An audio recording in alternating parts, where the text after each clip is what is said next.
Finally picked myself up a impact hammer, and this one was like $17 Canadian, and this is the kind of trigger quality you can expect. It literally grinds away at the trigger if you push it to the side.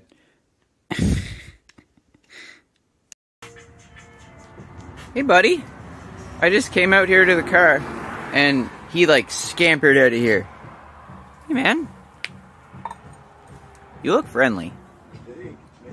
Hi.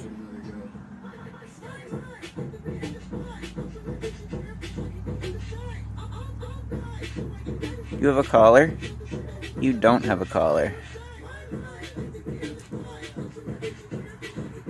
Very soft.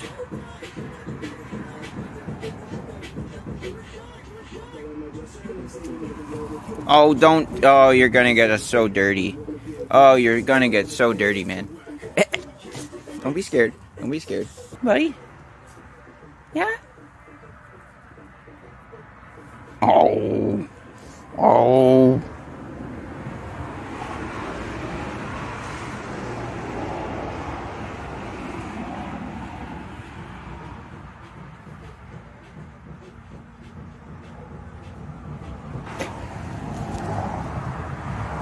You don't seem like an outdoor cat.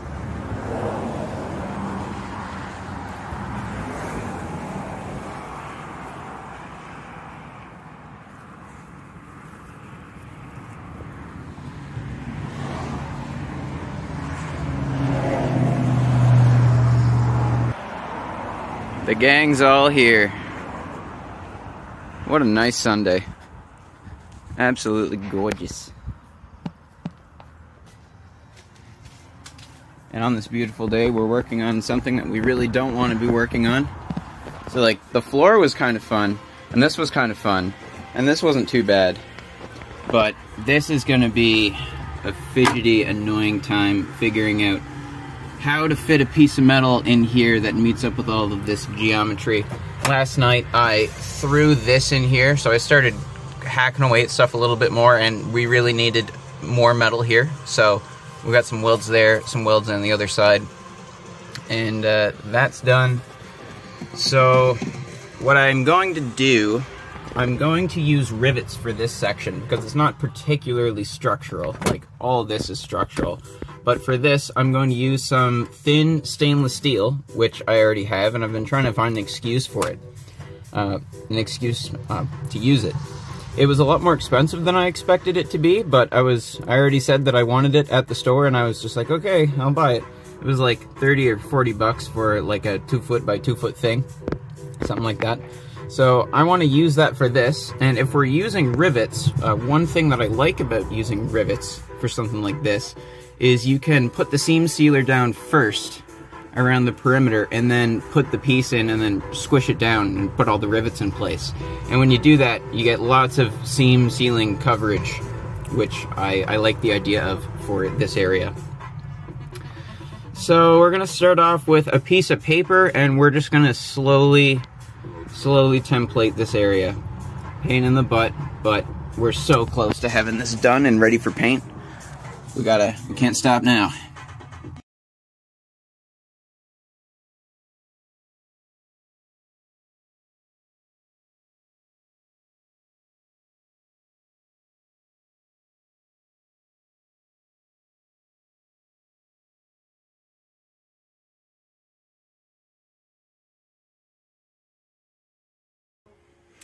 Here's something interesting that I've been wanting to talk about on my channel. So I have this weird approach that I don't know if...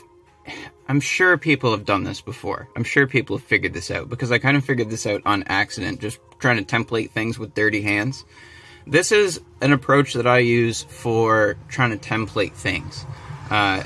You start off with paper against the thing that you want to template, and you have a dirty hand. Chances are you're going to have that anyway if you're doing this sort of work. And to figure out where things are along your template, you take your dirty old finger and you rub it across all of the important areas. Where's some dirt? Give me some dirt. Oh yeah.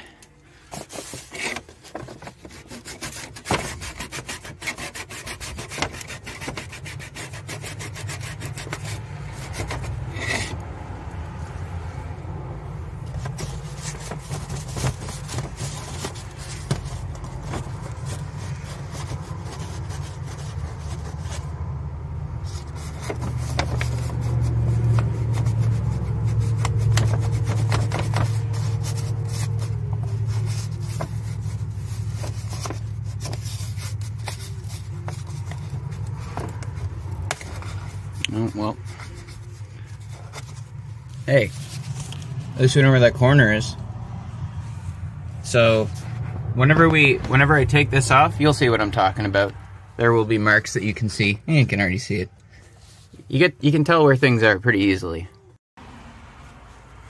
Alright, using our amazing templating skills, I think that's enough information to go inside and start mocking up a piece.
So this is what we're going to make the kick plate out of.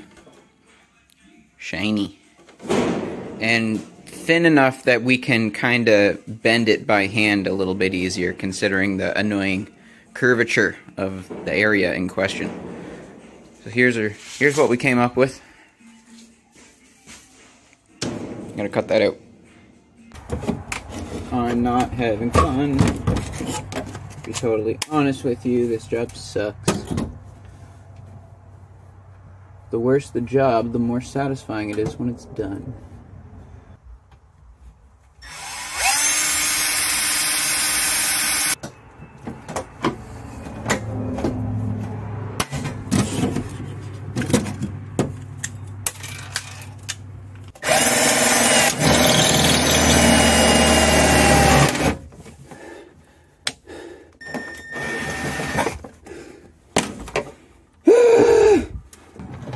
What? Come on, please work. What the hell? You piece of junk.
Alright, so we are just about ready to get the seam sealer out. I have a bunch of holes drilled in this thing that match up with a bunch of holes drilled in that piece that we were just working on. I hit this with some paint because there was a bunch of exposed metal in here from when I was cleaning stuff up. So that's been drying for like 2 hours now. I figured that should be alright, so we're gonna lay some seam sealer. We're basically gonna be creating a giant gasket right now that's held down with rivets. So we are going to have seam sealer go all the way around the perimeter and up here. And then we are going to squish our piece down, and then we're going to painstakingly try and find our holes and rivet every single one of these bad boys.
Alright, so that took us maybe, I don't know, half an hour or so.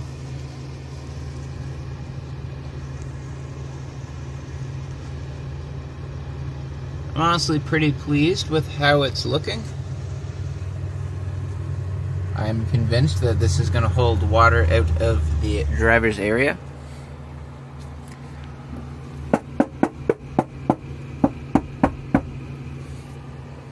I don't think we sacrificed anything by using rivets here. It's going to guarantee to give us a good seal from all the water that wheel's going to be flicking off. So yeah, we're going to let this stuff dry, and then we can finally start cleaning this stuff up and getting it ready for proper paint. And then after that, it's pretty much throw a seat in here. And then there's also the passenger side, which can be addressed, you know, a bit later. It's not as important as the driver's side. Also, the seat bolts in, no problem over there. All the seat rails were there. On the passenger side, that's kind of a thing. What else is a thing in terms of rust? These are not important for the car driving, but they are for the car not accumulating water. Along here, I just took the wire wheel to these for the first time. I'm gonna think on what we're gonna do to tackle this area, what our approach is gonna be.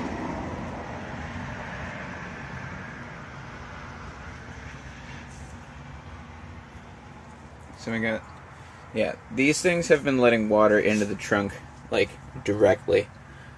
I'm amazed that this donut holder has not been destroyed yet.